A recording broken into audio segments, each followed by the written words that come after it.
Hey, can you guys hear the music? I was talking before, I did a little intro, and my mic wasn't even on, so...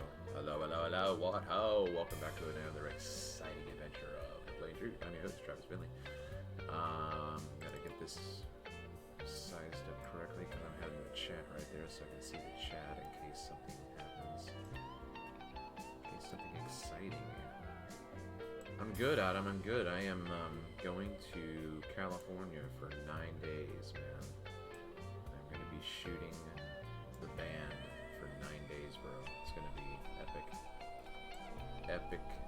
epiclicious. Again, a mic check, yep, okay, good. Thanks, I see that. Alright, so, I'm just going to continue talking about this because it needs to... I don't know if I can do this with the music going on in the back of my head.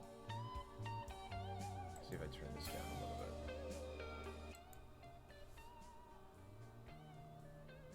See, I don't know if... Did the volume just go down for you guys? Coffee, by the way... Oh, wait. The way this day started, a drink might be in order. Okay, yeah, music's good. So... I just dropped the music in my headphones, and I'm wondering if that dropped it for you guys too.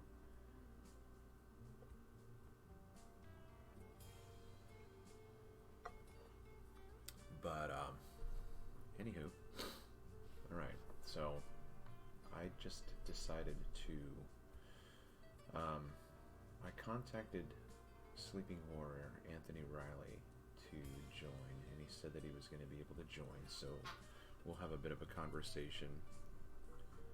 Okay. Yeah, it's really interesting because I'm using Zoom right now, and when I have used the Hangouts before, and the audio in my ear from the desktop doesn't correlate with Streamlabs. So I could turn down the volume all the way. I could mute the volume of this music in my headphones on Streamlabs with the Hangouts, but you guys wouldn't lose it. But when I run Zoom, it does. They somehow get software connected. So that was interesting. Shout out to Danielle Eyes to See, because she pointed that out to me last night. So there you go. All right. I am going to continue talking about this phenomenon because I do not I do not believe that it's been classified. And let me see, bring this up real quick. History. Danielle gave me a link last night. Did I bring it up? I think I did. I think this is it, maybe. Yeah, this is it. So, the reasons for the occurrence of mirage phenomenon. Alright, this is onlinesciences.com. Alright, so here we go.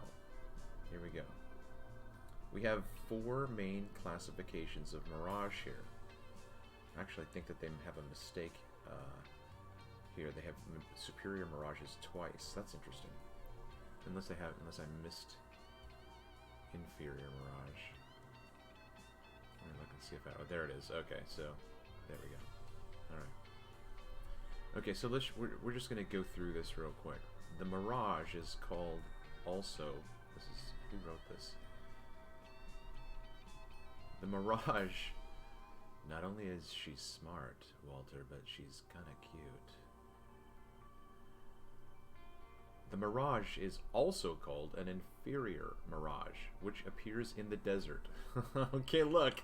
People, this is so stupid. We have to get away from this. It's not just in the desert. Come on. Ugh.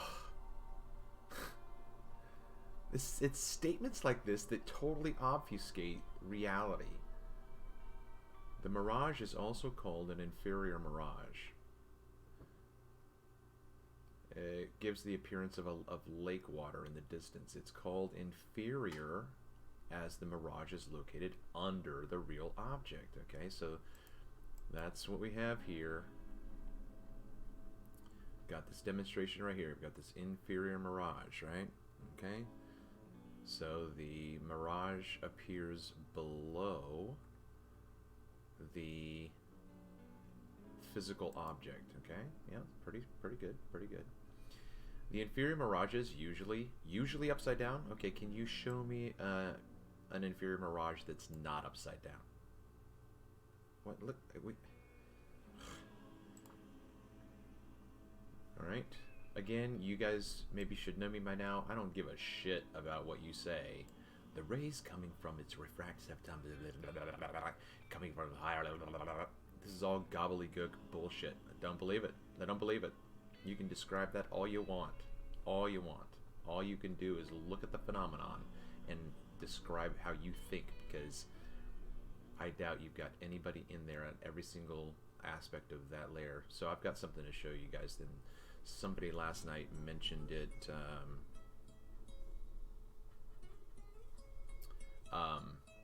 Somebody mentioned it last night when I said something like, I can't figure out why this happened. Okay, somebody Skyped me. Okay, that's not vital right now. I know that's really bright in my peripheral. Okay. The heat haze is called the heat shimmer, which refers to the inferior mirage that experienced when viewing. Yeah, this is a low budget website right here. This is like probably done through homeschooling moms.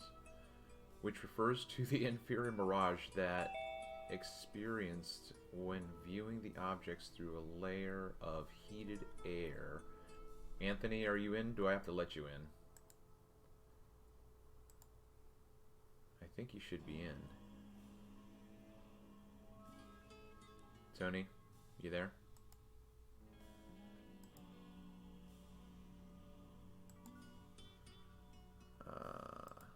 I just heard Anthony ring the doorbell.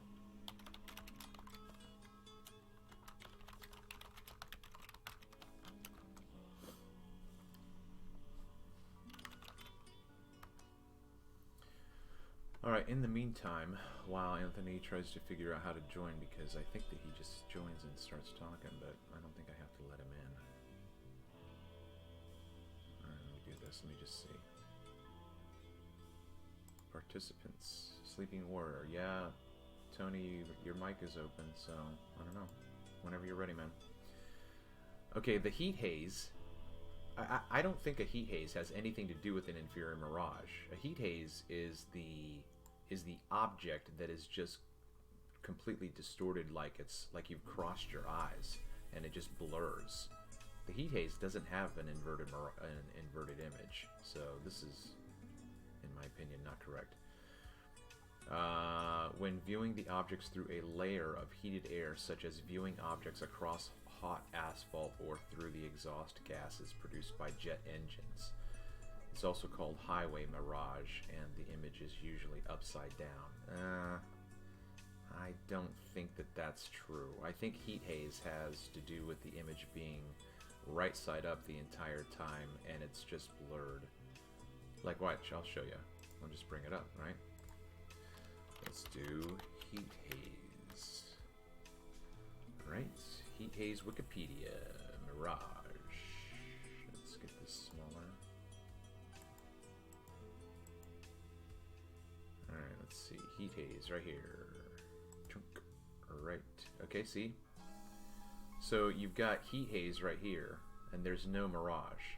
Now, if you're going to talk about this, okay, up here you've got heat haze, right? Okay. This, so yeah, but see, the inferior mirage is happening lower.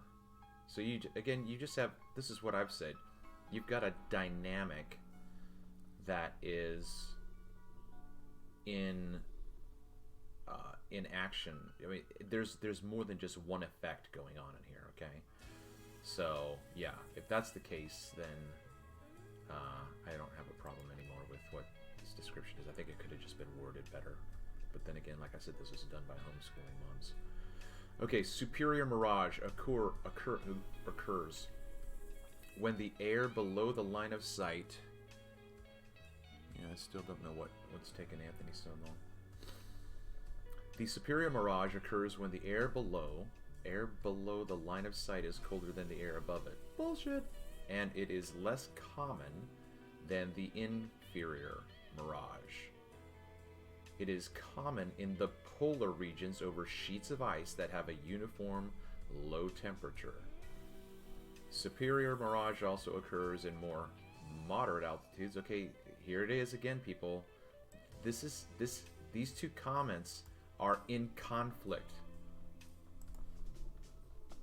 Mark Doxy out there? Where is he? Oh, there he is. I know I'm on a roll, Mark. I know. I can't stop talking about it. Can't stop talking about it. And, yeah, so Anthony Riley should be joining real quick. And, he just saw my Skype note to him. So we'll see what Anthony has to say about this stuff. Okay, right here, listen to this conflict here. A superior mirage is common in polar regions. It can also occur in more abundant altitudes. That completely cancels each other out. Because the comment about it being...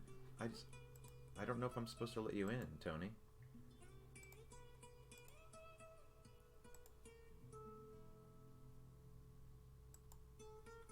Allow participants to unmute. Allow participants to... I mean...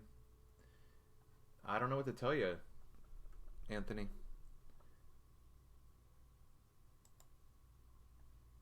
Oops, that's not what I want to do.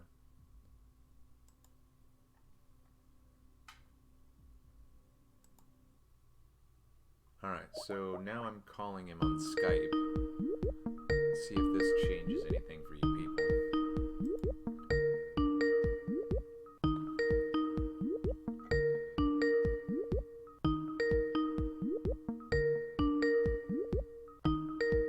Alright, well, I don't know. Don't know what's going on. I have no clue what's going on.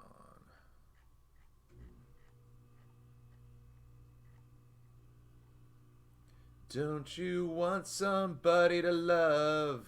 I don't know why that song came to my head. The heck, why am I up so high on the chat? I'm trying. I can hear you, but I can't be heard, yeah. Yeah, I know. Alright. Okay.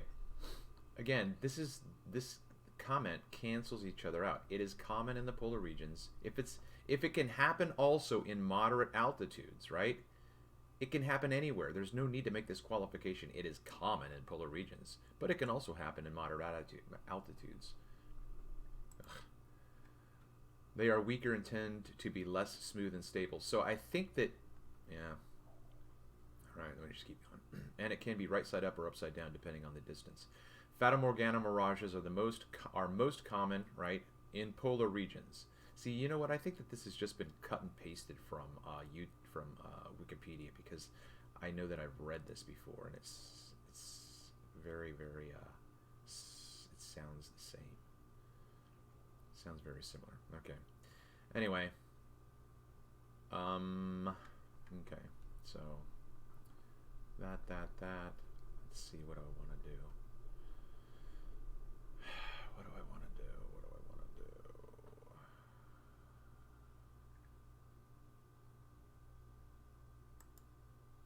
I think what I'm going to do,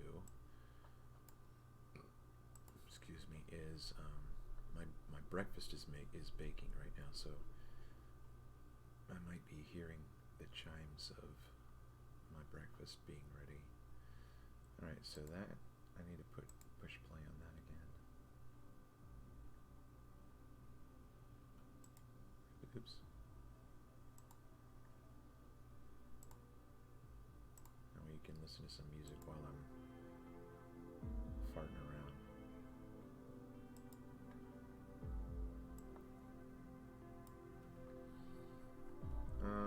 Okay. Focus. I knew it. Okay. Well, I don't care. That's what I was gonna do.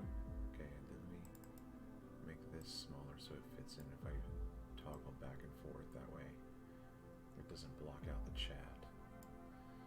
All right, so pictures, right? I've got pictures galore, right? Plenty of pictures. Plenty of pictures to show and demonstrate that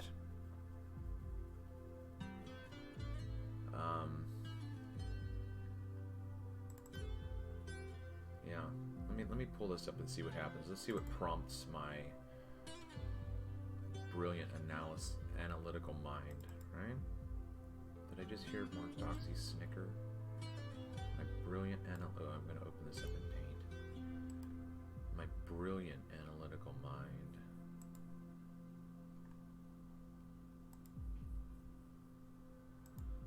Alright. Get all this stuff orchestrated toward fitting into the screen so I can do this, okay? Alright. So this was my first analysis. Where's my mouse? Where's my cursor? Let's see, can I do this with my arrows? How about this now? No? Alright, I gotta do a slide there. Okay, this was my first analysis into oh, I know that's what I can do. I can have that up for you guys maybe, and then just put it down in my ears. That way it doesn't mess with the desktop. Alright, anyway. Okay. As I was thinking through... Hello, Anthony. Man, you gotta sort out your audio, mate. Sort out your microphone, dude. Don't know what to tell you.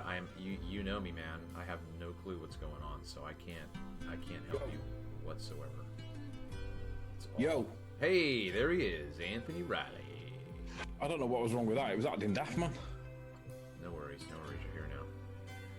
Alright, let me put this down. I'm gonna raise up the desktop audio.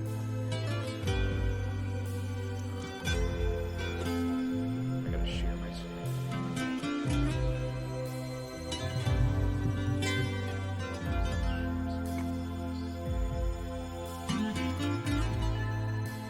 I'm going to try and get away with eating crisps in the background without my mic picking it up. You're a little bit...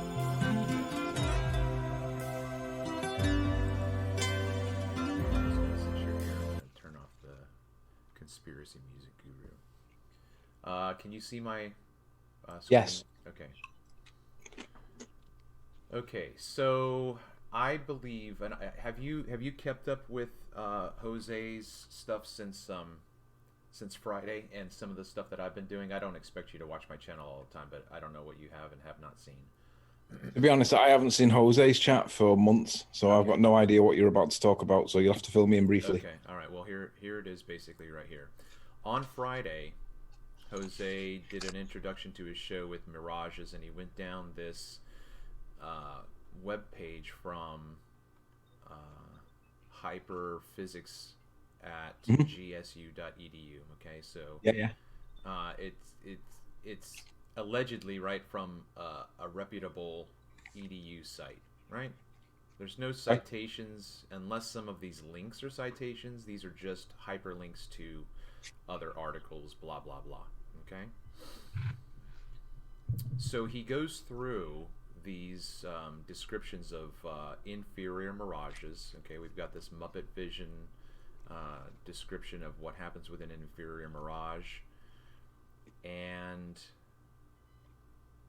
let's try to get to where it is here. Okay, so vanishing line now becomes a term that I wasn't familiar with, but I knew the concept, right? It's the fold line. Rumpus calls it the fold line.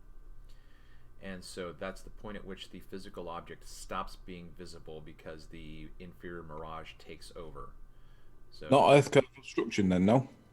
That's correct. That's correct. Anthony, in case you've never heard me say it, obstruction is never due to the alleged curve of the Earth. It always, only, ever will be due to the effects of the aether band. Do not say it, Anthony. So the vanishing line here is depicted this way so that we can see that there's an inverted mirage. Okay, now this was what just totally blew my mind because I have all of these captures. Here is the anticipated vanishing line, right? So if this were an actual photograph, we would have a natural scene here with these rock formations and whatnot, and this is the normal scene in the morning, right? Here's the lake or whatever, the water, and there's the shoreline, and yada yada yada. Later on, oh look what happens later on. Something happens. We lose the visibility that we had once before. So here is the vanishing line that shows you what physically continues to exist behind. Okay, so let's get up here. I think it says right here. There can be a level on the object. Okay, the object down below here is this rock formation. There can be a level such that all rays from the points below that level, this is a gobbledygook, I don't buy this, but I'm just reading it, will be refracted over. See, I think that they need to choose their words better. I think that they mean across, because over means above, and that just doesn't make any sense. But if you would have said no, they do mean over. I've got some science that supports that. Okay, well maybe you can help me understand that concept because that's too abstract for me. I can't visualize it. All right, go to the Skype chat and open the file I've just sent you. It's 1.9 meg.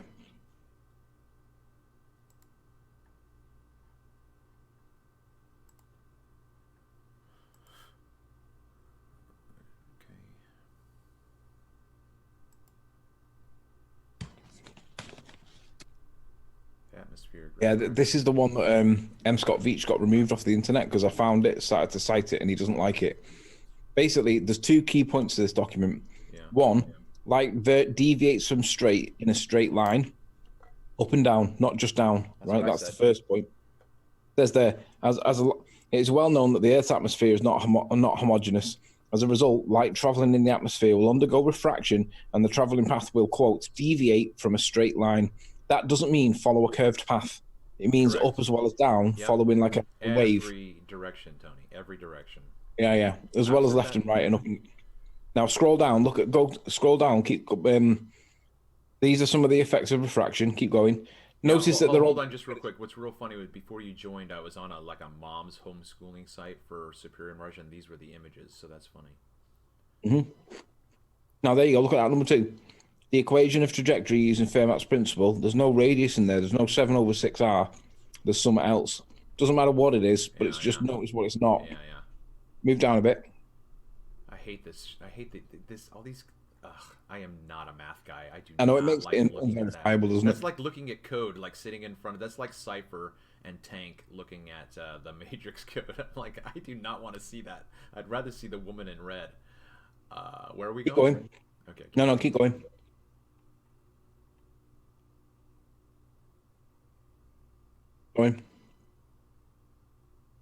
Keep going. And I get to a bit where it talks about the vanishing zone. Here we go. A little bit more. Yeah.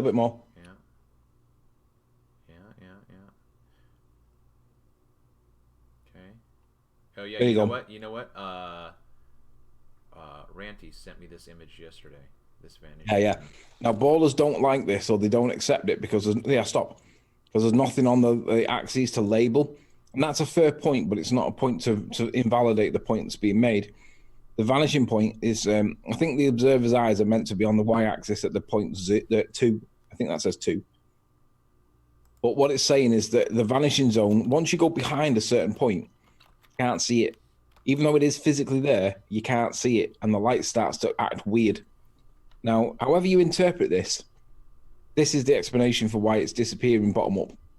Because the light rays are not getting to your eye because this says so. Now, I'm not saying that either are true, right? But this is an equal and alternative explanation for what's actually happening. So the ballers say it's Earth curve, and actual science says it's vanishing zone. Now, whatever the vanishing zone is or is not, at least it's explained. Now, you can choose which you accept, and you can choose which you reject. But the equal and opposing argument for the argument of equivalence that the Earth shape is is that the vanishing zone explains why we can't see everything. We can't see London to New York or whatever. Yeah. Okay.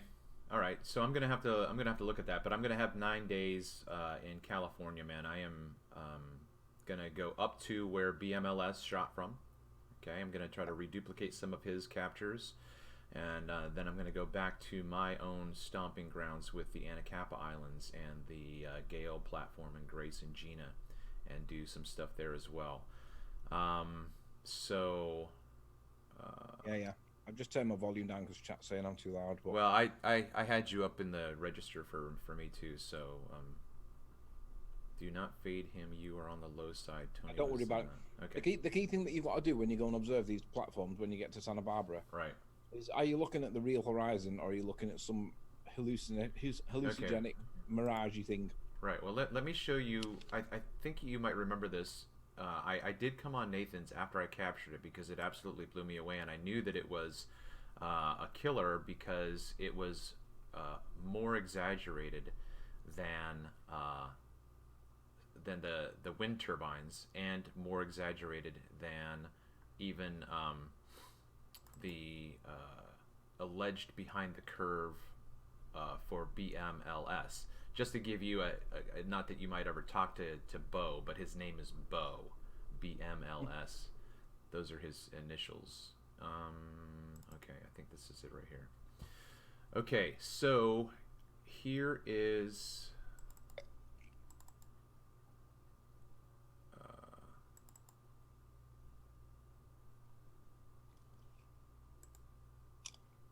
All right.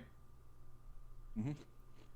So this is the top of an oil platform, taken from the same location that I always shoot from. Now, look what I've noticed there straight away. Do you notice that the horizon's got a darker band of blue on it?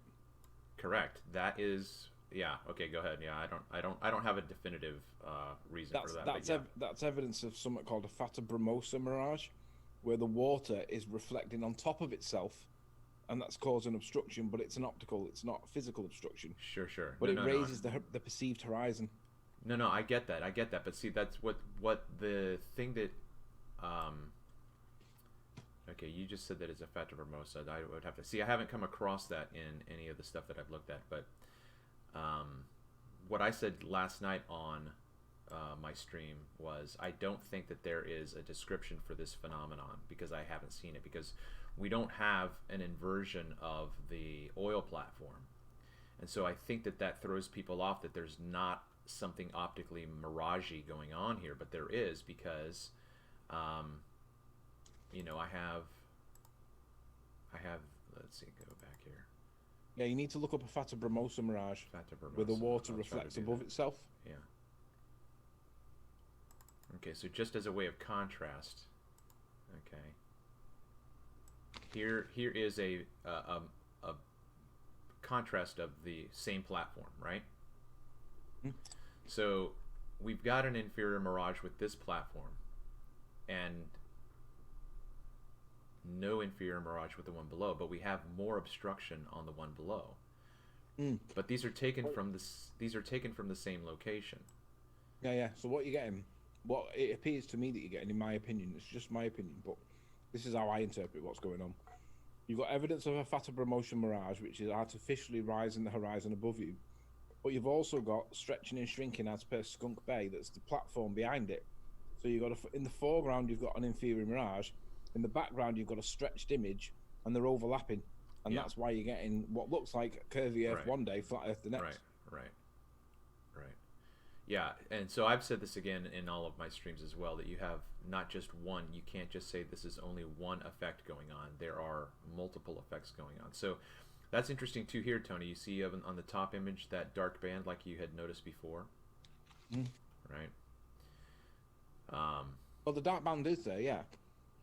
And it does indicate that there's evidence of a Fata Brumosa mirage, but it doesn't prove that there is. I know. The only way you know if there's a Fata Brumosa mirage is if you've got a ship in the image. I know. That's why I've got Joe Mama. Have you seen Joe Mama in the chat? Are you familiar with that name? No. Okay. He lives 20 minutes away from where I shoot, and he's got a boat. So he and I are going to meet up, and we're going to get out on the water and try to see if that's going to be able to give us any. Because I'm going out. You see, this date on the timestamp here is January 28th of last year. So I'm going to be here the very same week. So hopefully I'll have some good comparisons from a year ago. Yeah. Listen, Travis, I'm going to drop because I want to be in Nathan's now because today's show should be a really good one. Okay. All right, bud. All right. I'll see you soon. Cheers. No worries. Bye-bye.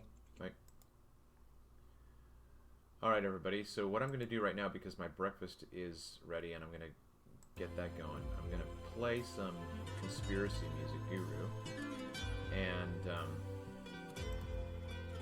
I'll play a video clip for you guys to watch just for kicks. Let's see how long this is.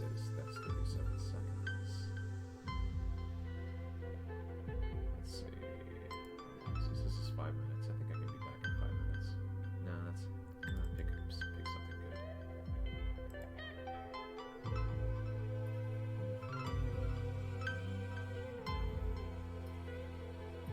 I've been playing this music whenever my kids come over, and now my kids are so familiar with this conspiracy music guru that they are humming along with it, which I think is pretty cool. Alright, figure something out. Come on, figure something out. Maybe I'll just show whatever is here.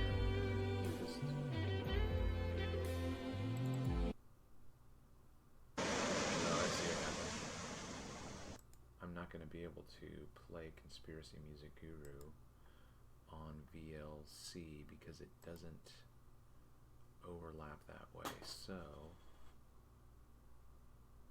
where now? I gotta find that music again. I think it's right here. Okay, so I'm gonna step away for a few minutes while I get my breakfast, and then I'm gonna play this on. You guys can just watch and be amazed. Yeah? That'll work for you guys? Okay. Let me do this.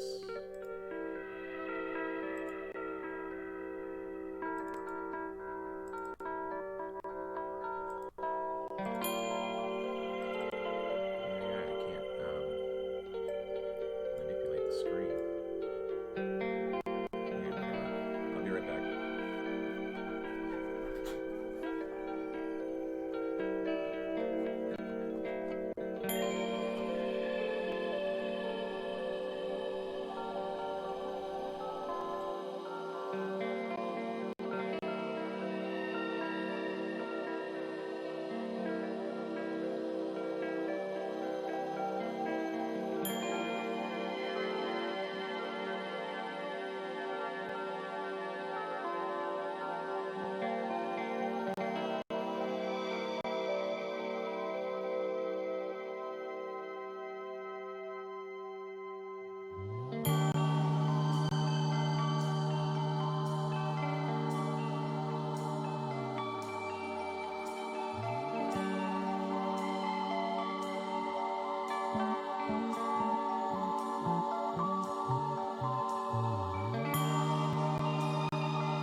seasick yet? Alright, so I'm gonna have two.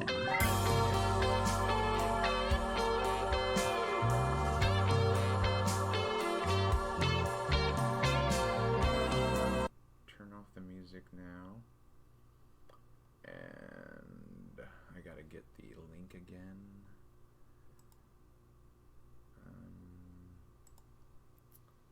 What happened to my my window? Manage participants. Where more? Let's do the more. There we go. Invite. Okay, there's that. Close that back down. Go over to Scoop. Alright. We're going to be joined by Dean. And we're going to be joined by Mark Doxey. There we go. There we go. And I'm going to be eating, so I'm going to try to not eat in your ear. But we'll see what happens.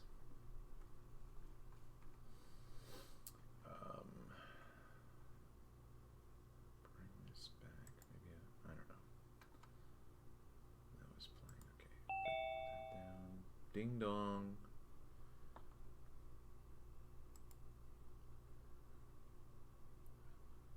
Hello, hello, hello. What ho? Are you there? Stingray. Dean, can you hear me? If you can hear me, Anthony Riley had problems a little bit earlier. He had to figure something out on his end. I'm not really sure how to help. But he said that he could hear me. I could just not hear him, and he finally figured something out, so I don't know what that is. Travis. There you are, Dean. I got you. And Mark Doxey should be joining us. Yeah, I haven't actually got that long, and I've got That's just okay. set off my robot vacuum cleaner. So at some point, it's going to come into my office and start battering my chair. So I've got one of those too. I shut the door. yeah. Or oh, wait a minute. Are you ready? I can do this. Wait a minute. Okay, Google, stop vacuuming. Yeah, it's paused. That is crazy stuff. Yeah. Yeah. Hello, gentlemen. Oops. You are sounding like you're a demon, Mark. A Dalek. Yeah, Just yeah, say yeah. There you go, exterminate, Matt. Dalek. Yeah, yeah, Let's yeah. say exterminate, Matt, quickly. Exterminate. Oh my god, that is amazing. Do it again, Mark. That was good. Exterminate. Cannot compute. I'm gonna change the microphone. That's awesome. Change my microphone. I'm not a I'm not a Doctor Who fan. I'm not a either, Doctor but Who yeah. guru. I wouldn't have picked up on that as quickly as you did, but anyway, okay. No, Now, I'm not a Doctor Who fan, but I know what a Dalek sounds like, and that was it. yeah, yeah, definitely. Is that any better? It's Oh, better, yeah, but it's still the same. Did you say that you had something to share, Dean, or because I stopped sharing my screen because I thought you were going to share? Yeah, no, I can do. I'll show you something that I showed Ranty, and you can ask me questions about it. But yeah, it was an important thing about the because I don't get how this not lighthouse. Oil rig. There you go. Don't get why these oil rigs have come up again, because apparently it's incredibly old footage as well. Yeah, it's in 2016. But it was visited in 2016 by the Flat Earth community, right?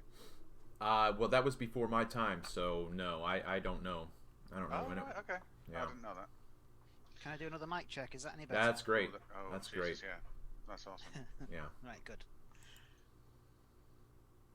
Let me have a look at this. FE test. I'm gonna go on mute so I can. Well, no, you guys will still hear me eat, but the audience won't.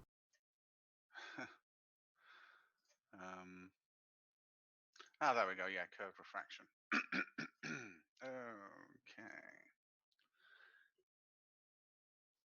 Oh, wait a minute. I think I might have your watch page open or something. I can hear something in the background. Yeah, it was me. Right. Let's have a look at this. I will share my screen. Well, actually, I'm gonna share a render view.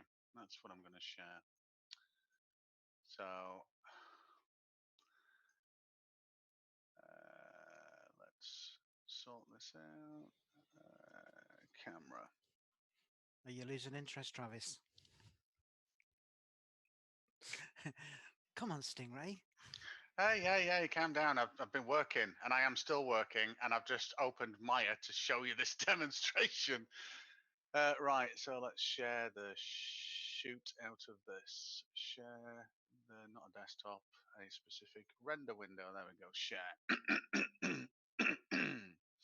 Oh, Kalidoke. This is something. Okay.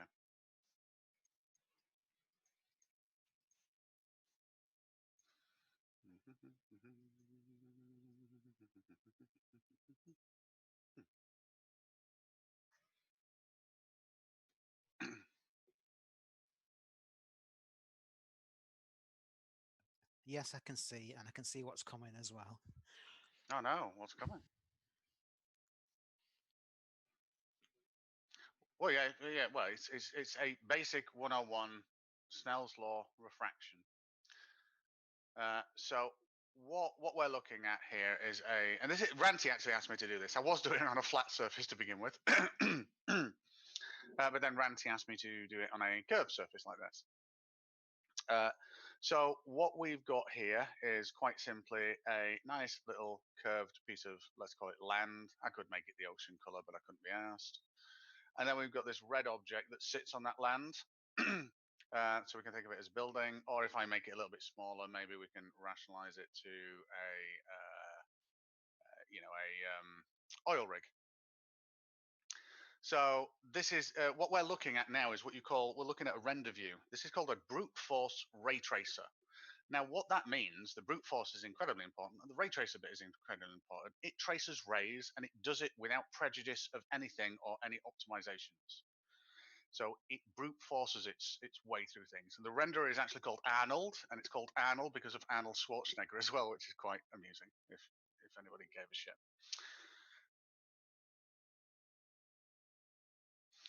Because of is it pumping iron? And just how determined he was. It was kind of a brute force thing, so they called it. They wanted to associate it with brute force, which was just Arnold Schwarzenegger. Right. So I've got this block which can represent a ship, an oil rig, whatever the hell we want. Now, I'm now going to look through a camera that is kind of straight on to this, looking from left to right. So let me change that camera view, which is observer, and we can see this. This is what we expect to see. Now, I'm going to put a block of atmosphere in between us and that object, and it should have just appeared. There you go. It has actually appeared. Now, the interesting thing about Can you go back to when it's not there? Oh no, sorry. Wait a minute. Give me 2 seconds. So the thing here is the atmosphere has no density. So I've just put it there at the moment, and it's got no density basically. So very important. So then it's not atmosphere? No, it is atmosphere, but it's just got no density. So then it's not atmosphere? He's going to slide some atmosphere. I'm going to variably change the atmospheric density once I move the zoom window off the place where I would do that, which is a bit interesting. Right, so the atmosphere, if I change this, I'll just make sure it is updating. So the atmosphere now, if I change this, in fact, it's not rendering as it should, so give me a second. I will have to stop it rendering. Yeah, no worries. No pressure. If you can listen while I'm talking, I would be interested to see this with real images, perhaps. Like, say, for instance, if I could, or if you could just get a stock image of a lighthouse or an oil rig. Oh yeah, no, I could actually do that. Because again, that would be, because we're having that conversation right now, we could then. Wait a minute, my render has just failed, which is a little bit of an issue. So what I'm going to do is I'm just going to open up the previous example I had. The other thing that I've noticed in that too is that the scale is such that I can tell, like when you first were rendering the image before you introduced the atmosphere, I could tell that the object was leaning away. I could visually see that. Oh yeah, no. So that was curvature of about 5 degrees. So you might be able to discern that, Okay. or maybe it was even Right, 10 but see, degrees. right, but see, if I understand what you mean by degrees, are you talking about Earth curve degrees? Because if Yeah, it's, yeah. So from the center of the so that's from the center of the 350. That's 350 miles. Earth. No, yes, it wasn't to scale. It's there to demonstrate a principle, and the only way you can Okay. demonstrate a principle on a small scale is we make it small so that we can understand it. Yeah. Because if I made it big, that oil rig in the distance, I wouldn't be able to show you it side on because we'll be looking at what would seemingly look like a flat piece of ocean, Huh. absolutely flat. You Huh. wouldn't be able to see from top. You'd have to measure it to see any curvature whatsoever. Okay, I'm sorry. Okay, I'll tell you what. Let's stick on this then, because I made an Earth for Rumpus. Actually, I made an Earth segment. So I'm going to share my screen now, and this is a realistic segment of the planet. Where's the zoom window? Zoom, and let's share, and there we go. So this here looks relatively flat, but what we're looking at is 100 kilometer segment of the Earth, or thereabouts. In fact, I'll tell you exactly, because I'll quickly create a cube whereby I can say that the width is, because this is in meters, so 10, 1, 2, 3, so that is this cube now. I don't know whether you can see this line. I'll make it a little bit bigger. Yeah. In fact, I'll make it a little bit thicker so that we can see it. This cube represents 10,000 meters, so 10 kilometers. So let's add another 0 to this, and this is now 100 kilometers of the Earth's surface. Is that measuring stick there? So we're following this? Mm-hmm. So this segment actually looks fairly flat. And if we get down to it, and if we're on it like this, it looks fairly flat. But it actually isn't. It's just that the Earth is so damn big. So when you laugh at when I say it looks relatively flat, I mean it is curved, and I can measure the fact that it's curved, but to my eye, from the surface, it just looks flat. Okay. So the problem is that I would ask you to show me this same image in real life, because just because you can render something in your program here doesn't mean that it corresponds to the Earth. You've just simply put into a program. I listen. I'm not a programmer, so I'm not going to use your ease. No, it's fine. You know what I mean? So you've got numbers and digits, and you can make it do whatever you want, but you can't make the world and the Earth do whatever you want. So I guess again, the whole thing is, okay, great. You just showed us a rendering. I could see that it looks relatively flat, but I could also see what you were pointing out. So then what would need to happen is for you to have an image taken from a satellite of that same kind of area, and I don't think you're going to see the same thing. I just don't. But that's all of this is rhetoric. You know, you can say this and I can say this and you can say this, but yeah. But I mean, from your point of view, surely you want to criticize the accepted model, which is our model, right? Sure. Yeah. So on the premise that you understand our model and the scale of things, then is it not fair to say I'm presenting you with our accepted model? It doesn't matter whether you think it matches reality or not. This is the heliocentric Earth-sized model, and this is what we expect to see.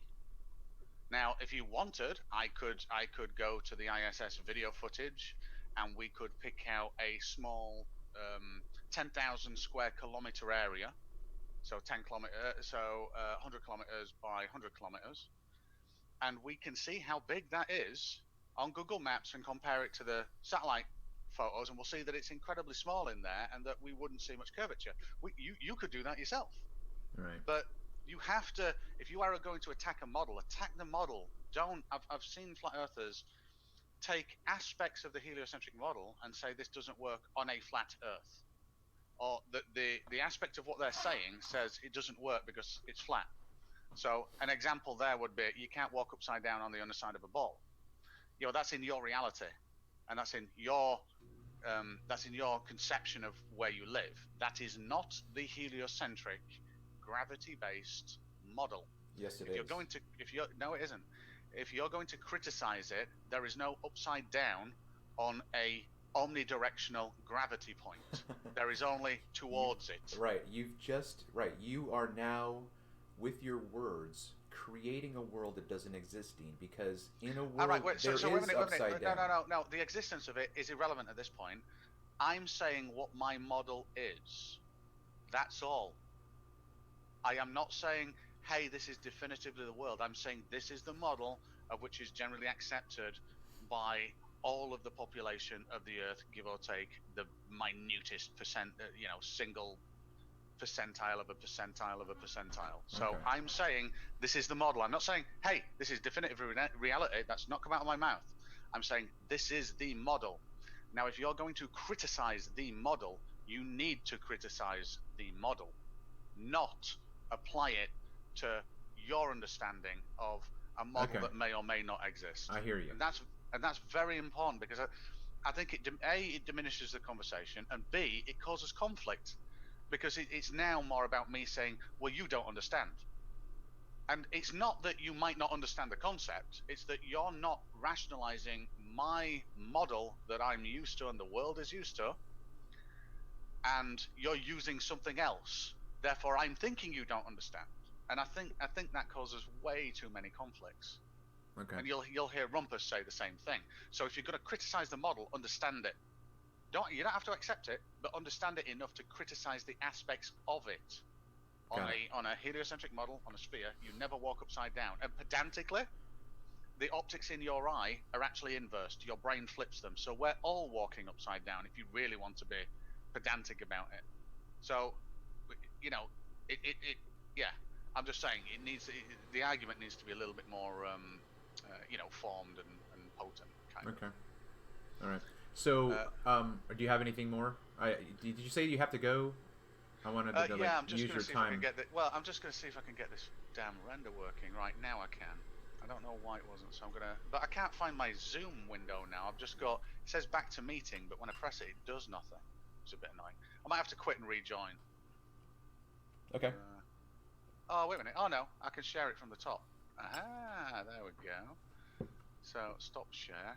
There we go. Ah, right. It's because I was sharing. It disappears when you share. That's ridiculous. Okay then. So let's do this and let's share. Right, so you can see this now, can't you? Yep. I assume.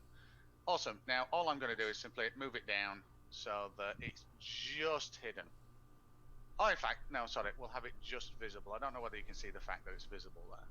Yes, Yep. you can, yeah. Yep. Sweet. So now I'm going to do that. Now what I've just created is I've put an atmospheric layer in that causes an inversion as well.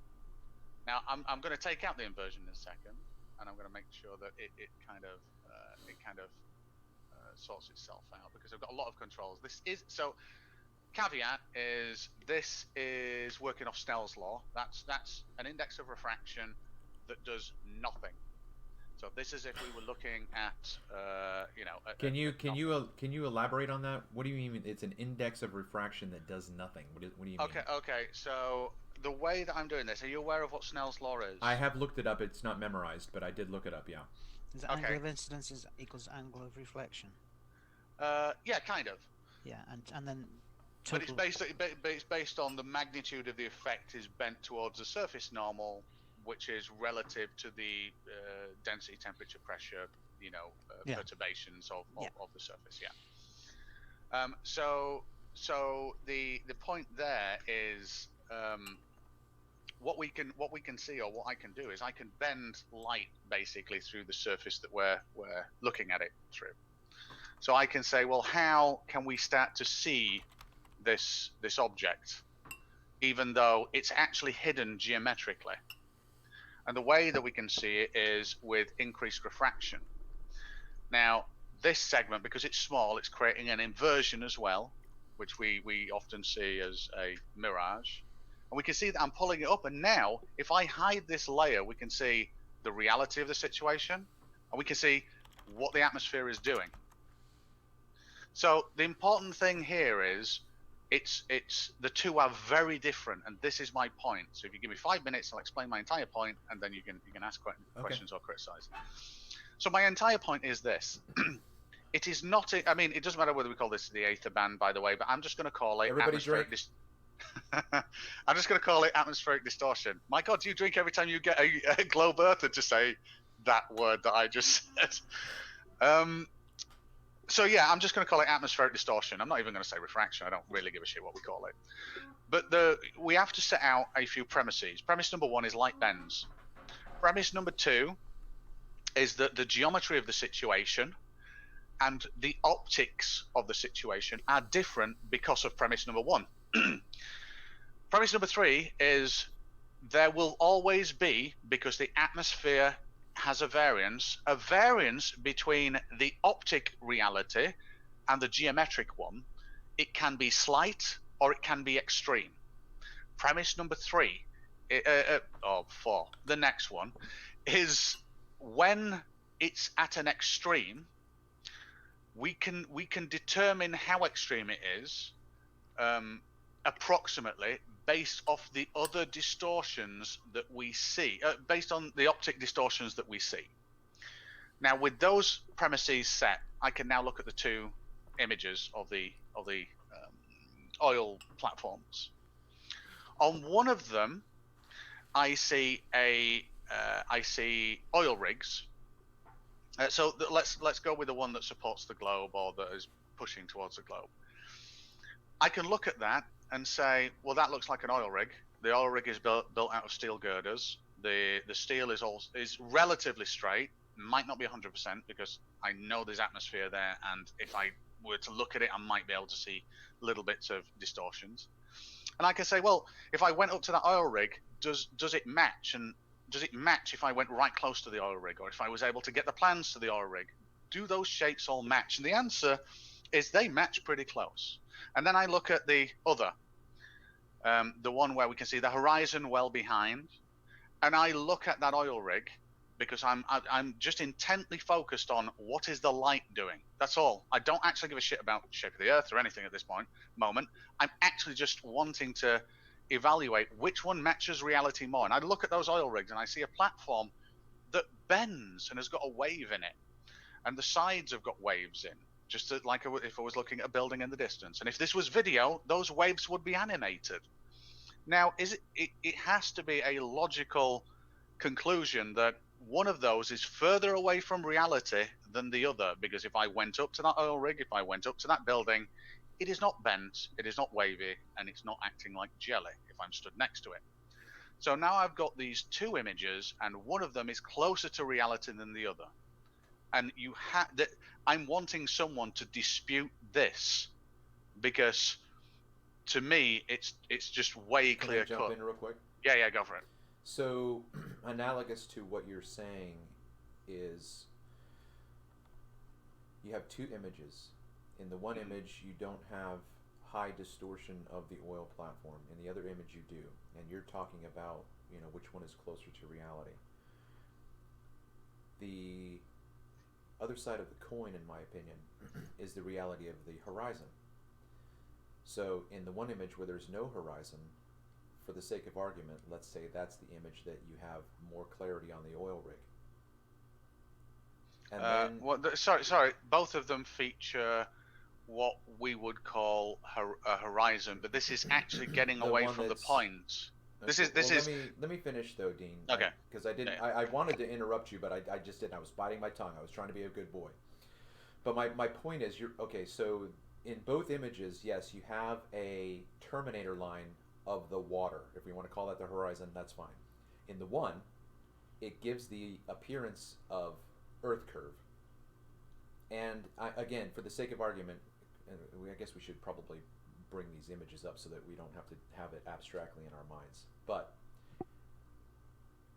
when you ask the question, which one of these is closer to reality? Mhm. In the one, just go with me on this one. In the one, you have less refraction, you have more clarity on the shape of the oil rig, and you have an elevated, more proximate terminator line for the horizon. Okay, so you have both those things. Now, in the other image, where you would say you have less of a realistic understanding of what the oil rig looks like, you also have to adjust the critique of the horizon because both of those variables are in both pictures. So Can you just really quickly on that point? Can you see my screen still? Yeah. Yeah. So that black terminator line in the distance is eye level horizon. You know, way off on the distance because this example was localized. Now let's move the refraction back into it, and can you see what happens to that black line? It's now behind that red object, whereas with no refraction, it is not. You know, the apparent horizon is the geometric one, whereas the land that exists beyond that now is raised up. So yes, I completely get you, but one of these I'm using more distortion to make that occur, and I can tell that from what the light is doing from fixed survey points, such as the oil rig is a square made of straight lines, predominantly. Now, what I intend to do on this, Travis, is when I change the magnitude of this effect, I also intend to change okay, so it's Fermat's principle. I also intend to simulate that within the volume as well, so that when I start adding this, it also does the distortions that we see in these photos, so that I can marry them all together and say, hey, look, I can replicate this, and this is what happens. Yeah. I get you. And the well, first of all, is there anything else you want to bring out with what? No, that's fine. That's okay. fine. Okay. Can I ask Dean something? Go ahead. While you're doing that, I'm gonna pull up my stuff. So go ahead. Dean, over this past week, that all of us have gone into this subject really thoroughly. What I'm picking out is that light bends from warmth towards cold. No. Well, no.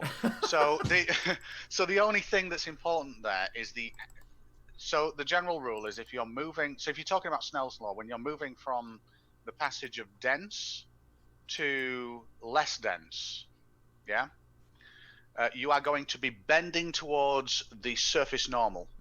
When you're moving from less dense to more dense, you're going to be bending away from the surface normal. Okay. Stay with me.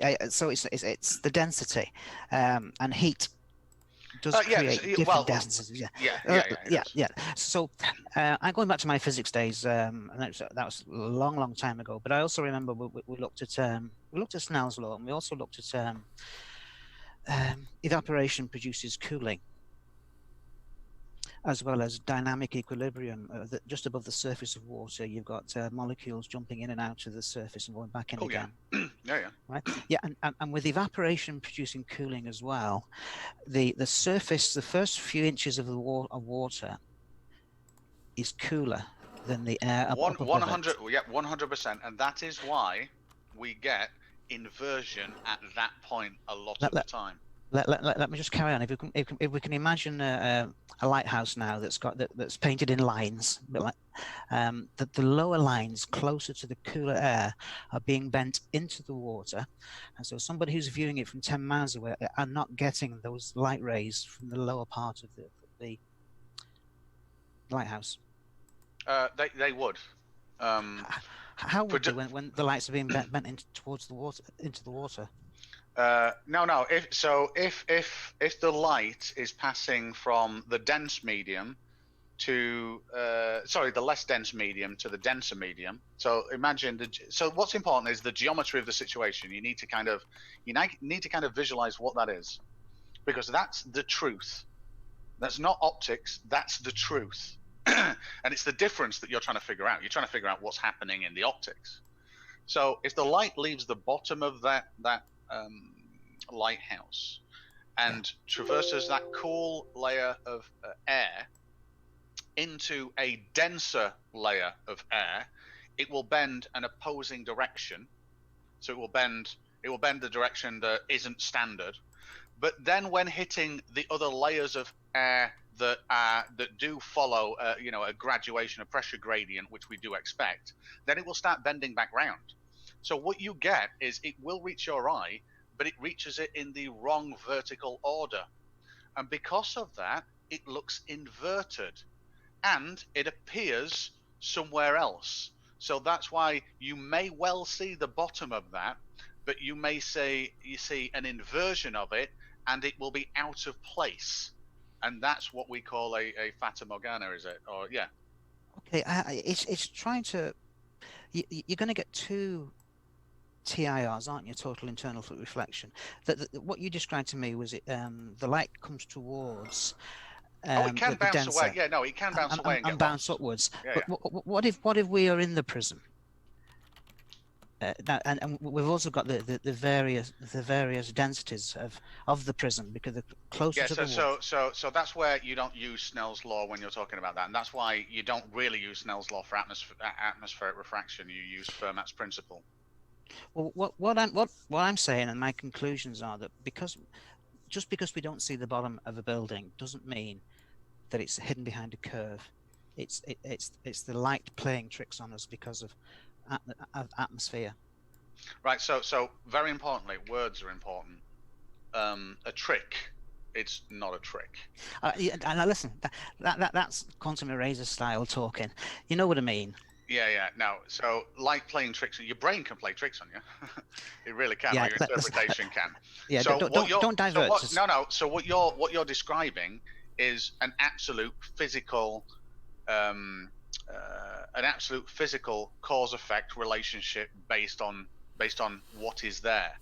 And yes, you can lose the bottom of something, but this is the most important bit. You cannot make, because of losing the bottom bit, the whole thing drop down. That's not what would happen in that circumstance, and anybody who says otherwise is lying to you. Okay, listen, I think you have done it yourself, shining a green light into a fish tank full of sugar water. No, but I've shone a light a laser. Lemonade, yeah.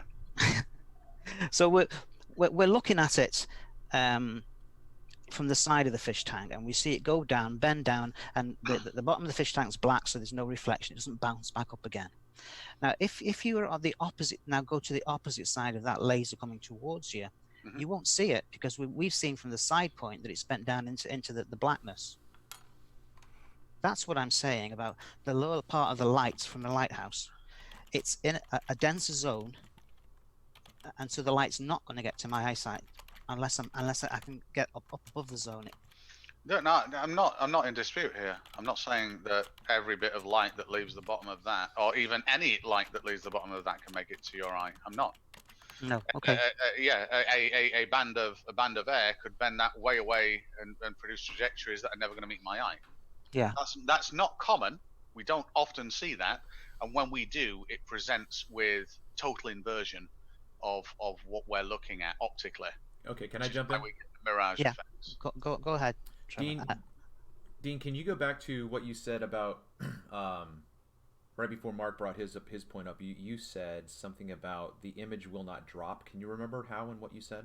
Oh yeah. So Mac's example was we lose the bottom of something, and those light rays never reach my eyes. Okay. At that place. Now, there's two aspects that are important here. One is the light is going to reach my eye to fill that in a 2D space, and it has to come from somewhere. It might not be uniformly from the object that should normally occupy that space. It could be from the sky. It could be from the ground. It could be anywhere. Yes, I agree. So yeah. Now, just purely by having that, the cause of it is obviously the light bending, and the effect is we no longer see the bottom, but we see something in its place. What there is no relationship for is there is no cause to have the top of that lighthouse now move down because of it. Okay, stop. That's where I wanted to jump in before, but I was biting my tongue like a good boy. So I have to share my screen. Don't call yourself a good boy. That's disturbing. I didn't say good little boy. A good man. Whatever. Did you stop sharing? Yeah. Okay, so I think I did. Yeah, okay. I did. Yeah, I did. I don't think we can share both at the same time. So here we go. So I would agree that the object isn't going to drop, but the optical illusion that happens at the horizon is going to raise up. Okay, so again, I have the opportunity in the next 9 days, starting Wednesday, to go back to this location for the same days. I'm going to be there for the same days. Okay, so I have here the same oil platform at the same distance, same location, same camera height. Is this not impressive to you? Oh, for refraction, yeah, but that's it. I can see the one on the right is more heavily distorted than the one on the left. Okay, but you So- are okay. so Hold the on, one- hold so- on. That's my critique for you, Dean. You are focusing on the misdirection. The distortion of the oil rig has got nothing to do with this. What's more important in this image is, in the left pane, where's the oil rig? How do you want me to answer? Well, to me, it would be impressive if I wanted to have a conversation with a baller, and I said, All right, it's 100% behind the arc of the Earth, and you can test this geometrically, and it matches, give or take a small refraction variance. So and I where did that with the oil rigs. where did the arc go in the other one? Refraction. And you can tell that. So if you went out, let's say, Travis, do this. If you went out, let's say you had the opportunity to do it over 100 days.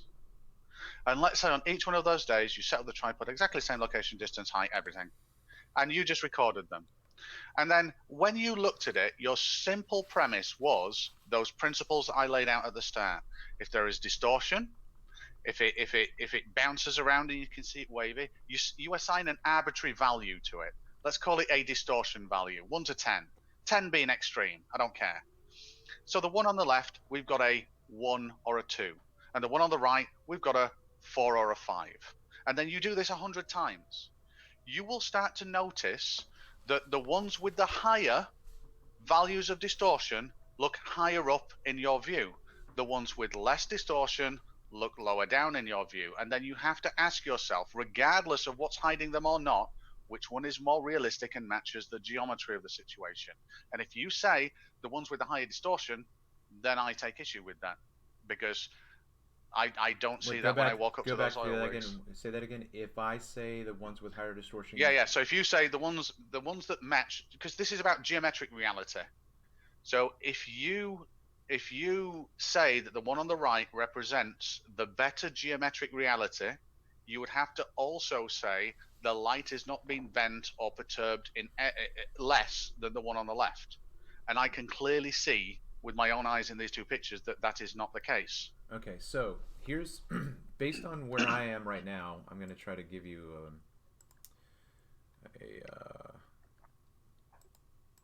okay.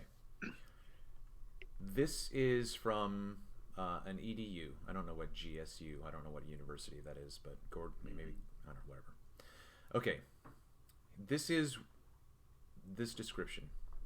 There can be a level on the object. The object here is this landmass here. A level is the anticipated vanishing line. That's the level.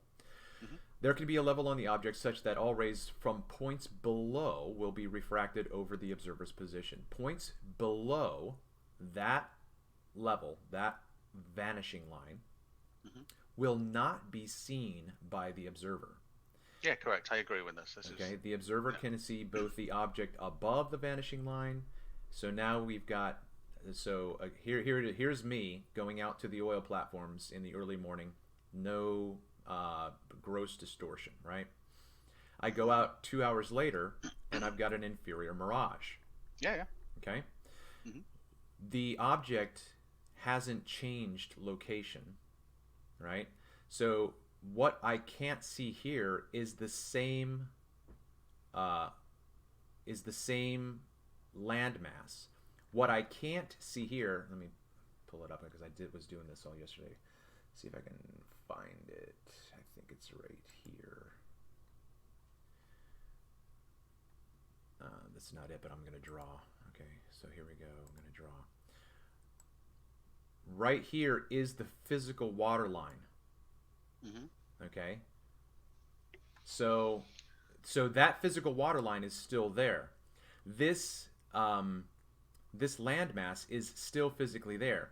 What has happened is the mirage has elevated itself up and is blocking what's physically there. So the line that we see, here, that's not the horizon. That's a mirage. Yeah, The that's real fine. right, the real physical line is here. Of the Yeah, that's also fine. Okay, so what I hear happening right now is we both have the same observation. We both have the same analysis of the observation. That is, we're talking about refraction and we're talking about distortion. We're both. I now understand your claim. Your claim, correct me if I'm wrong, is quite simple. An inferior mirage, which wouldn't actually be the case, and I'll explain why in a second. An inferior mirage is causing the ocean to appear higher than it actually is in reality. Great. Stop right there. That is precisely my argument. That is precisely what's happening here. Well, hold on, please. That is precisely what's happening in this image. This image is presenting an elevated mirage of the water. The oil rig is still there physically. If I could impose this one over here and put it right there, Right. and So we would can I see. point out a Hold flaw on. in your thinking? No. Just hold on. Just let me try to finish real quick. Okay. Now, the thing that I figured out in my analysis is is that in this image we have an inferior mirage. The question becomes, what happens when there's no inferior mirage? Okay, so that's what we have. I'm just going to drop this. Can I stop you here, because there's actually a bigger problem? No, hold on. So that's what we have here. In the EDU, the mirage makes the water appear higher. Right, you got it. Right. That's what. I need to point out something, because that diagram's wrong in the EDU. I promise you. Oh, I already know in one way that it's wrong, but okay. My point. To present it in the way you're doing is a little bit disingenuous if you know that it's actually wrong in the same way that I do. No. That's right. In the same way, I said there's an aspect to it that I have critiqued on my show, so I've been open with what I now. If you have something else that you've critiqued, that's not my point, then there's no conflict. However, what I want to say right here is we don't have an inferior mirage on the left, but we still have an elevated optical illusion. So you're saying, right, okay, yeah, so it's an optical illusion. Via what mechanism? The same thing that we have here, it's refraction. The same thing as this, except that we don't have a mirror image. We still have the same effect of the vanishing line, okay? So very important. Stop on that. Stop on the diagram. Stop on the diagram, because this is important now, because it is not representing what we see in reality. This. Give your critique. What's your critique? Right. Okay. So an inferior mirage requires light from, in most cases, a perpendicular object be perturbed and inverted. So take the top image. If we were to invert that into a mirage effect, like is being described here, it would not produce a waterline like in the second image, because that is not a mirror of what is above that red line. A mirror of what is above that red line in between the land masses would include the sky. And we do see this in a lot of your footage. Okay, hold on real quick. Okay. So what I hear you saying is, this was, okay, I think that you'll be pleased, at least in part because I was halfway to where you are right now. My critique was this is not accurate between the land masses because this should be the sky. Mm-hmm. The sky should be here. Now I don't. Now, are you suggesting, Dean, that here at the line at the vanishing line, that the sky should be mirrored? Is that what you're saying? Because no, okay. just in between, just exactly what you said. Okay, so that was your critique. Because the issue here is you have to have an object facing the camera with the light coming off that object trying to get to your eyes. Now, that it doesn't necessarily need to be an object, but it is the thing that you are facing, which, if you take that image, would be the sky, and it would be the sky's illumination rays that are being inverted. So your inference now, we do see that in a lot of images, but not on this diagram. And this diagram seems to think, sod that, let's just raise the water level up, and that is disingenuous. That is not what we see in reality. So what actually happens? That's where I've got a hiccup when you say that. I love you, Dean. I hate it when you say that. I absolutely it just drives me nuts. I do not, and I said this to you yesterday. I just don't have the conflict that you do that makes you say that. No, there's no conflict. There's no conflict. There is. Just you. What I mean by conflict is you have a critique of an explanation for what we're seeing. So for you, that's like cognitive dissonance. But we both agreed that that this doesn't represent what would happen in reality. But that doesn't mean that the rest of the image is not true. This is we still have an elevated obstruction. However, the issue here, Travis, is if you go on premise number 1, the in between the land masses is wrong. And we are seeing the light inversion. You also have to accept premise number 2. The light inversion around the silhouette of those land masses is sky, which means we would see sky inverted around those land masses, not water. Okay, I think that you're ready, Dean. I think that you're ready. I'm glad you laughed. I'm glad. I was going for a laugh on that one. Thank you. Where I was laughing at the variance of the prospects of what might be coming next. yeah. I'm trying to. Okay, here it is. Okay. Nope. Oh, I want your video. You know when we did a live hangout once, you said, "Have a look at this ship moving left to right," and I said, "Oh my god, I can see a band of air moving in from right to left." Can you remember that? Yeah. If you can send me a link to that video, I would love that, because I still think that is one of the most fantastical examples of refraction I've ever seen in my life. Okay. I think this is it. Okay. Oh, have you got a carrier? Oh no, it's an oil rig. Yeah, same oil rig. Okay, this is the actual water line, Dean. This is where the physical water really is. Okay? How have you verified that? Well, just watch.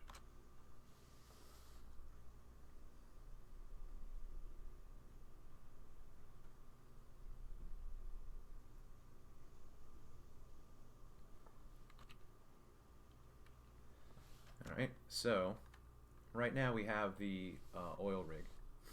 Mm-hmm. What is below here? And what is right here, this sky is not sky. This is the inferior mirage. What we have right here is the inferior mirage is dissipating and showing that the water has actually been obscured by the mirage. And because if we follow this line, hold on. So wait a minute. So the important thing here is, and this is where intellectual honesty comes in, I cannot tell you where the geometric horizon is in this image because the light has been distorted so much and I cannot trace it. I can only see it hitting the sensor. Well, I do not know the trajectory that it's taken. That's I would what not I'm saying. even infer that I do. That's what I'm saying. I don't have that glitch in my thinking. There's no you're glitching out on something that you don't need to glitch out on, Dean. No. Okay. So have a look at that what you've got on screen right there. And it's waving around, and it's got lovely fluid type effects in the metal and the structures, no matter whether you're looking at the top or the bottom. Do you think that's how that looks?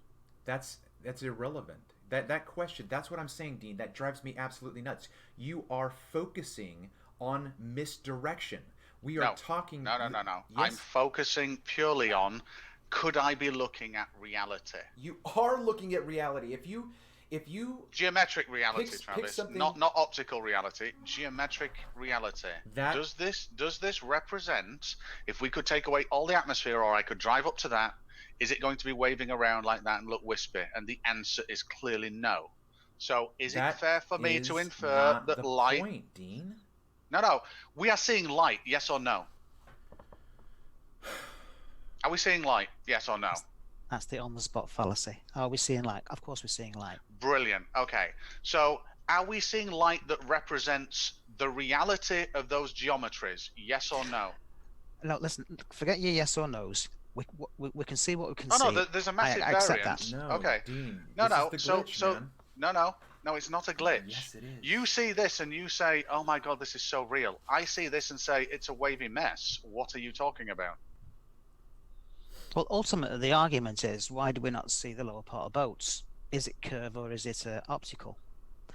Neither side has got an absolute yes at this point, because we can both play the refraction or diffraction card. Okay. Let me Diffraction play. doesn't come into it. Let me play through this bit so that you can see how this transmorgifries. Okay, I'm just gonna zip through. I'm going down. Okay, everything below this line right here is the mirage. Everything.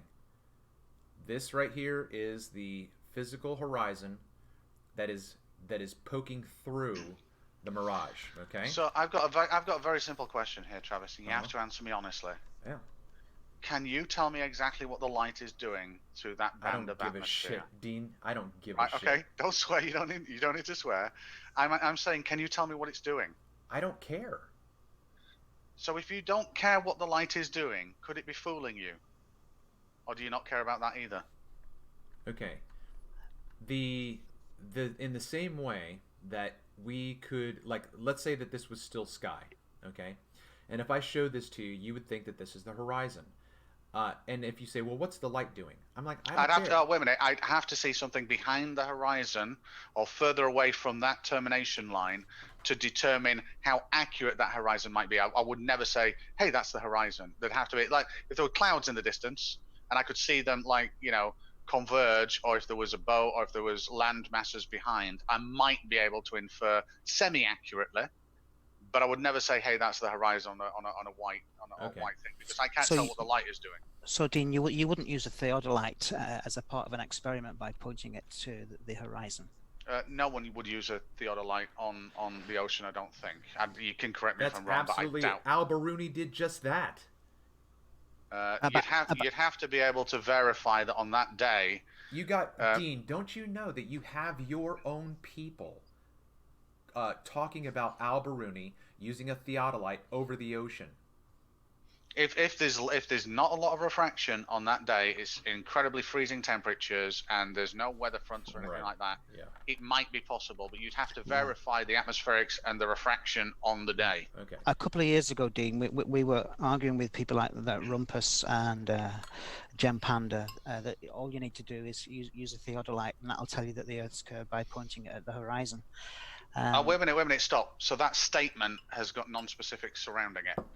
What horizon and where? Because if it's water and it's an extreme distance, then when you make huge distance, so the problem is refraction bends light.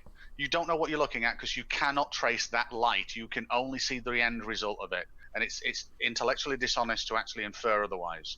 Let me finish. If you make an observation of such magnitude that the standard refraction and extreme refraction that you've seen on various days, and you get out of the refraction band layer up from it, and your observations are of such magnitude, you can actually say, well, even if refraction played a bit, it would only be an incredibly small bit, and the measurements or the magnitude of the measurements are so compelling that this is true. So can you measure with a theodolite? Yeah, go up a mountain, point at the horizon, because you are so high up and the distance is so great that it's not refutable at that point. All right, let's stop. Because the variance is so minute. All right, let's stop with all the minutia, okay?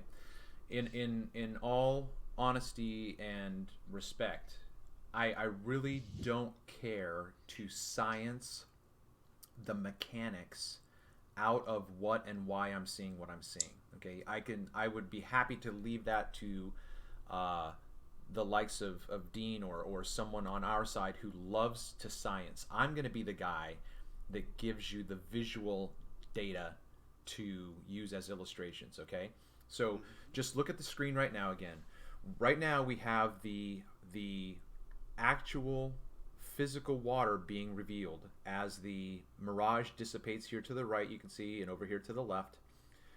Right in the middle. Okay, so what I mean to say is this, that this dark band of water here, this aqua band here, was where the apparent horizon used to be. So that everything up here used to be the mirror reflection of the sky.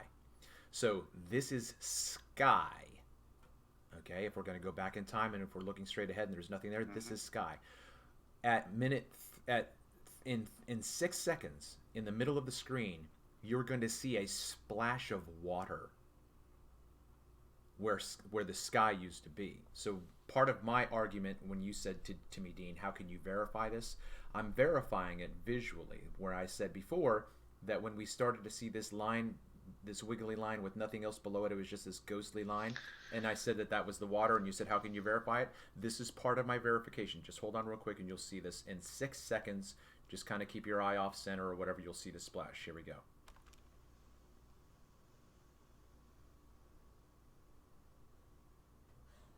See it?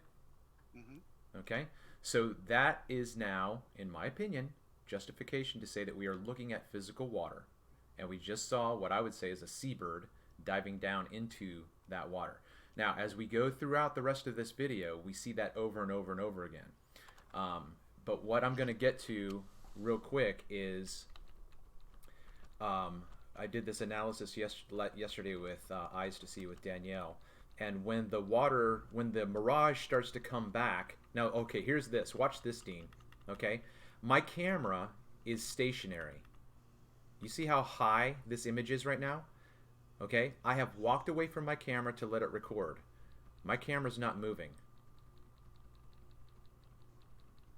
Do you see this? Do you see that whole horizon, everything, the island in the background? The oil platform, everything is right. Look at this.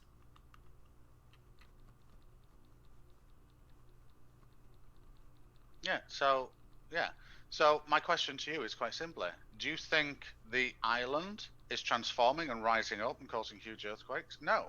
Do you think the light that is traveling from those islands to your camera sensor is actually going through some pretty freaky stuff? And the answer is, it's going through some pretty freaky stuff. So right. Therefore, can you assign reality to this? And the answer is no. Okay, hold on. Then every single argument about seeing boats go over a curve is out the door. Nothing's valid. Okay, you're throwing everything empirical out, Dean. But very, very importantly, I started with the premise. A few premises, if you remember. The premise is, when there is less distortion, that means less refraction, which means closer to reality. Right, and I've asked you over and over again, show me where you've got that reality. Show me that. You know the two comparisons that Big Blue did? One of them has got very little refraction. One of them's got a lot. Okay, stop. What does very little refraction mean? Because there is refraction. Okay, hold on. Listen. There is. Okay, the one that I think that the one, if we went to the image right now and found the one that you said has very little distortion to it, I would venture to say it would be the one where Blue says it's behind the curve, idiot. Except for the fact that Dean, what he's saying is that the water line, the ocean line, has blocked not as much. Look. I have got the most exaggerated obstruction of the oil platform. The video with BMLS has less. So what I mean to say is he has more of the oil rig visible, and the bottom is obscured by this apparent water line. Okay, so your Big Blue is choosing a less dramatic demonstration of an effect, calling it Earth curve. You're saying that there's less refraction. I'm saying the reason why you cannot see the part of the oil platform that you cannot see is because there is dramatic refraction. That's why the water is raised up. So Okay. you can't say that there's not. So let me ask you a question on that. Don't tell me what I can't say, but let me ask you a question on that then. When we see refraction affecting an object and moving it around like we do in your footage, is there any way we can tell how extreme that is? If the answer is no, then we have a problem. The only way that you could do that in my mind is if you've got a picture of the platform from a close proximity so that you have less refraction, right? So you're going to have a clearer image. So Because- is it fair to assume that if I can see detail, and I don't give a shit about the shape of the Earth, this is not about the shape of the Earth, this is geometric reality versus optic reality and the variances in between. Can I share my screen, please, folks? I'll get out of sharing. Go ahead. Keep going, Dean. Yeah. So, so in the rigs that you see, all the waves, indeed, when you focus on those rigs and you can't focus and it's all wavy, and you then have the ocean and you can't see the waves, it just blurs into a mess, or you can't pick out individual waves in the distance, then that's not reality. Reality is the day where you can, because you cannot focus on things where the light is being bent and they do not represent reality. It looks like a blurry mess and it animates in a very funky way over time. So quite simply, I do not care in this statement about the shape of the Earth. All I care about is correcting people when they say, oh, look, there's massive refraction and I'm looking at crystal clear focused image. And I say to you, no, there is not. Okay, again, I'm going to say this. Here it is, out in the public. Dean, you are focusing on minutia that is misdirection. Okay, so the issue that we've got then is quite simply this, and we can agree on this. You think what the light does is irrelevant, and I think what the light does is incredibly relevant. No. I didn't say that. Okay. I said I don't care about analyzing how. Like No, it's not. It's not how. It's how close to reality is it what we're seeing. That's what I'm getting to. Okay, but listen. Mark, are you going to share? He's sharing, I think. I can see what's sharing. Yeah, okay. Oh, yeah. I didn't see it yet. Oh, you know what? Let's see. Maybe I closed the window. That's what happened. Okay.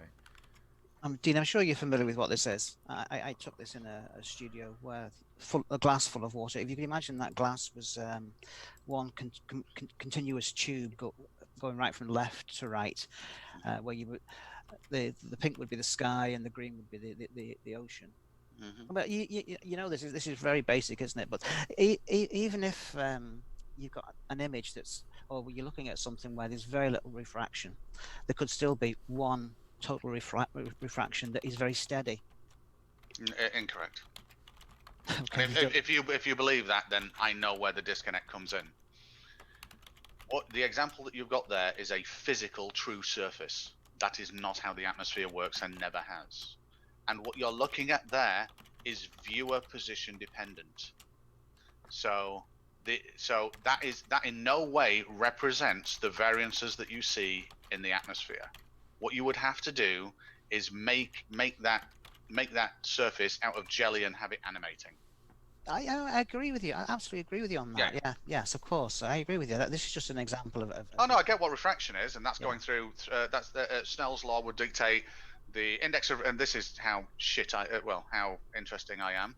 The index of refraction of that glass will be 1.6. It will hit the surface, and then it will go on to the water, which is an index of refraction of 1.3. It will traverse the water, hit the index of refraction 1.6 at the other side, and then I can trace that light ray and say, yes, I know why this is happening. I absolutely can. And are you saying the atmosphere does not do this? It doesn't create a true indication like you've got here to this extent. What the atmosphere does is it in very you cannot see a refraction. Roboting, by the way, as well. You cannot see a refraction a refractionless day, you can, which is why I started out with those premises. Incredibly important. The premise is basically, I will never see the geometry of the situation, the absolute truth, but I will see things that are close to it. And we generally say on a very clear day with no distortions, where we can focus on the minute little elements and they don't look distorted, then that is less refraction than when we can't do that. Therefore, we can infer that the light is not bending as much as when we can't do that. So even on the one that says, oh, I can focus in all these things, we will still be getting refraction, but the variance of that refraction is very little, and it's kind of a simple uniform effect. It's not uniform, but it's close to uniform, where it's just bending on standard atmospheric refraction conditions. So could you say then that boats disappearing over the horizon, bottom first, is because of Earth curvature? Is it safe to say that? In order to test that, you just need to do one simple thing. Apply the law of parallel lines to it in your observations. And I've said this to many flat earthers, and I've never seen any of them do it. We need to get rid of the atmosphere, though, don't we? No, because you can do inference based on those other principles that I explained. So you can say, well, I'm going to go out on 20 days where I expect to see less refraction. So I can look at weather reports, I can look at temperature differentials, so I can go to a frozen lake. There you go. And I could do these experiments over the course of many days to get different sample points. Now, the simple thing about the laws of parallel lines is, and like I say, I'd love Ranty to do this. If you have a crosshair in your lens, all you need to do is go to the same elevation on land away from the water surface that the topmost part of a boat would be. So let's say a boat has a clearance of 60 feet to the pilot house. So you can go up an elevation of 60 feet away from the water surface, and then you line your target, the center of that lens, up with the top with that pilot house, and then you track that, and you don't move your camera lens up or down. You can track it left or right. So have a nice dual axis gimbal. I've actually got one of them, a video camera tripod, and you watch that boat sail away from you. Now, the laws of parallel lines dictates a very simple thing here. The boat will converge towards the center of your vision. That pilot house will never leave that target. If it does and translates down, that has to be the surface that it's on. And I don't agree with you. On a local level of up to maybe 2 or 3 miles, yes, I agree. But once you go in far distances, you're subject to atmosphere and refraction. I know you'll always be subject to atmosphere and refraction, but I'm saying the geometry of the situation is.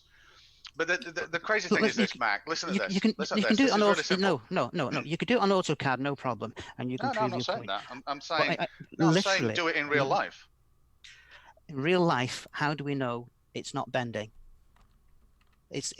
We can't do that. You can focus in on that object on the top of that pilot house and keep it in focus. If you ever lose focus and it looks distorted, you can infer that the light is bending quite severely. But the daft thing about the crazy thing about that is refraction will move it up under standard conditions, except for the very 1 in 100 extreme conditions. Hang on a minute. It won't. Hasn't Travis just demonstrated an oil platform going up and down while his camera remains stationary? Yeah. So refraction. What about your parallel lines there then? So refraction is taking the geometry of the situation and moving it up to varying different degrees. Obviously, from moving really up to moving not so much up, it will be going down. But refraction always moves things up under standard conditions. Except if you were to do your parallel lines, if you were to do your parallel lines on that video that Travis just showed us, it's not going to prove anything. It might. Oh right, no. I'm not saying it will. If you take refraction that is that severe, it's pointless looking at it. It's absolutely pointless to me, except when you want to have a look at what refraction can do, then it's absolutely fascinating to me. That's Listen, hold listen. on, hold on. I'm just gonna say this real quick, and I'll let you go, Mark. Again, Dean. Yeah, I like you, man. Hold on.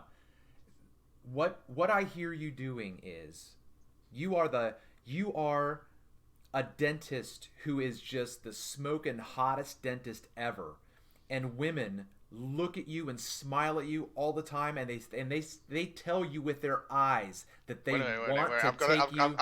I've got to tell you this. Hold on, I've got stop, a phobia. stop. It's a good story, but I've got No, a phobia of dentists. Listen, you're okay. Stop. Okay, whatever. Okay. A doctor. Yeah, Okay. a doctor. No. It's still the dentist is better. Okay. Oh God, I've got a phobia of dentists. Don't worry about it. Okay, listen.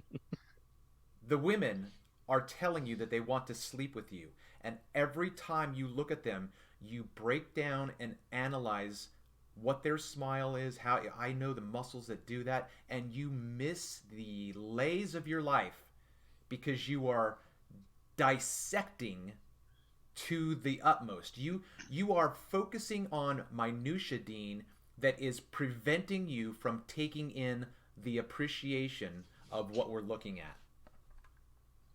I disagree. I'm not focusing on minutia. I am answering a simple question. Okay, listen, can I say something? Am I looking at geometric reality, yes or no? And the answer is going to be no. Therefore, I need to know the degree in order to make any inference.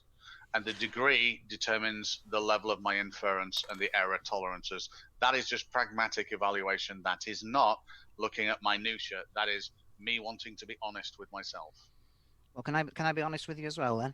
I'll tell you where you're wrong. The atmosphere is opaque. And the further you go away, the less light's going to get to you.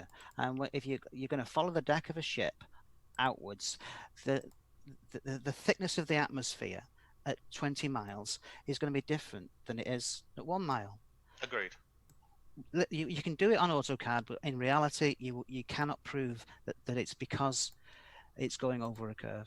No, that's nothing to do with a curve. It's good. It's to do with the fact that the air is thicker, and at some point. No, it's not to do with the air that's thicker. It's to do with the accumulation of the air between you and the object. That's what I mean. Is more, there's more matter. If you deep sea dive in a few inches below, the sunlight penetrates. The further down you go, you actually get pitch black. Because it does take about 1,000 meters to get absolute pitch black, but yes. Yeah, and it's the same with the atmosphere. Absolutely, yes. That we're breathing. So to follow a ship. What is the point? To follow a ship at the height of the deck, when you see it going 20 miles away, it's now gone downwards from my camera level. It's because the thickness of the atmosphere has started to bend light. So the issue there is the thickness of the atmosphere is a graduated effect. This can be demonstrated in any control conditions or outside. Things get hazier, yes, but it is graduated and gradual. So it does not disappear from the bottom up. No, we're talking about the... I misunderstood you. You were talking about parallel lines. And keeping so those parallel lines would just fade into obscurity in a graduated fashion. And they wouldn't bend? Under refraction, they would bend. Yes. Okay, so the parallel lines that you told Rancher to go and do, it doesn't hold water once you get into distances of you're missing premise number 2. The atmosphere is denser the lower down we get and less dense the higher we get. Therefore, refraction will predominantly bend the light down. Yeah, we're talking about the z-axis here, not the that is the z-axis. What, going away from you? Yes. The y-axis. The y-axis is just when we're looking at the z-axis from the side. Okay, what's hold on, the axis from my... Guys, yeah. I've got to get ready for work. So I've had enough as well. Okay. Well, I've not had enough, but I have to get ready for work. But I don't think I'm sharing my screen. Ian, can I meet you in a private room very soon? Not today, but very soon. Yeah. I'm on Jose's Discord. No, there's too many other people. All right. No, But there's a private one-on-one debate on Jose's Discord. No, it's a cozy chat. I wanted a cozy chat with you. All right. Well, just get. Have you got me on Skype? I'll send you a message on Disc. Have you got me on Skype? I can give him your information, Dean. I'll copy the link. Yeah. Okay. Where are you from, Dean? Where's your accent? I'm hiding my accent right now when I choose to communicate. Oh, really? Yeah, because I used to be about 10 years ago. I used to be a 3D graphics instructor in London at a private training institute where we had international students, and my accent really would not have worked well when trying to disseminate information to students that spoke broken English. So we'll talk about that. So I had to adapt. My accent that I'm hiding is Broad Yorkshire, born and bred. So let's whip it out at Coalhouse and let's get down to races. Hey up, lad. We're off. Tin. Wait. What's that from? I can see Benedict Cumberbatch doing that. I've seen him, like, I could totally see him with a swagger that he's done that with. Okay, guys, real quick. Here we go. Okay. To the right, we have an EDU site that gives information that they want you to take as reputable, where they are showing a vanishing line that is not real. And we've already established that we both agree that is incorrect. No, I have not agreed. I've only agreed that they didn't represent the mirage adequately. I agree with everything else. The vanishing line is true. Okay. Well, the vanishing line is due to that mirage. So in order for this to be accurate, there would be daylight lower down Dean, in that gap. Let me just try to make my point, please. Okay. Here we have what I would compare to this oil rig right here. Okay, I'm going to mix my metaphors, or I'm going to mix my analyses, okay? Let's pretend that this oil rig is this picture before the vanishing line, and this oil rig is this oil rig after the vanishing line, okay? So just go with me on that. Here we see the entire oil rig, right? Just like this. There's no vanishing line, but we're going to anticipate that the vanishing line is right here. Right here. Now, later on, here comes the mirage. This is the vanishing line, which means that the real horizon is right here behind a mirage. Now, what the problem is that we think of mirage as having an inverted image. There's no inverted image here, but there's still the same vanishing line that is blocking what's behind it. And that's the same thing that's happened right here. This is a mirage. And Anthony gave me a term for it, Fata Bermosa. I'm going to have to look up a Fata Bermosa because I haven't seen that one yet. Okay? But that is what's happening here. We have reality in front of us. This oil platform is in front of me. I can see it linearly, straight ahead. This one is the same thing, straight ahead. The only reason why I can't see it now is because of atmospheric conditions which have elevated an apparent obstruction that is visual and that is hiding what was there 2 or 3 hours ago. Because again, an hour and a half later, this image is gone and I have full shot of the oil platform within an hour and a half. Okay? All right, guys, thank you so much for being a part of this episode of The Plain Truth. I'm your host, Travis Finley. This has been Dean, a.k.a. Stingray, and Mark Doxey. Guys, thanks for the discussion, and I hope that we can continue this. Yeah, cheers, Travis. Okay. Thanks. See you later. Bye. All right. Mark, you still there? Yeah, as Dean gone has